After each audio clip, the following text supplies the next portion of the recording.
You had the opportunity to drive the country for what essentially was about 2 months worth of time. Got to see a whole different landscape, new series of experiences. What was that program all about? Yeah, and again, it's one of those things I look back on it now, and at the time, I wouldn't say I went kicking and screaming, but I was kind of like, okay, I'll do that. And now I realize how influential it was. So to any of you out there that are parents with somewhat black sheep kids or whatever you might say, maverick kids, think about these things because they do leave an indelible mark.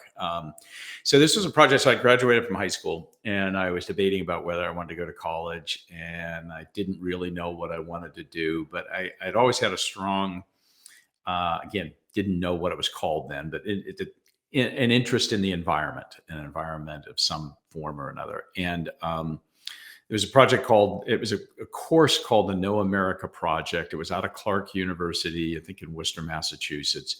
And they basically put together this kind of entry level college freshman program that you could take as a coming out of high school, where they put a bunch of kids in a van and literally, like you said, drove around the country for, I think it was 60 days. And we stayed in tents and we drove and drove and drove. And I think back on it, and those poor professors that did the driving and did the cooking and whipped us into setting up our tents each night. I mean, good on them, because they were doing God's work. But and we would stop at different places along the way and hear about the environmental issues of that moment, the growth issues of that moment in that particular location. And I had never really been out of, Pennsylvania, New York, maybe spent a little time in Florida on vacation. So this was my first great adventure across the country.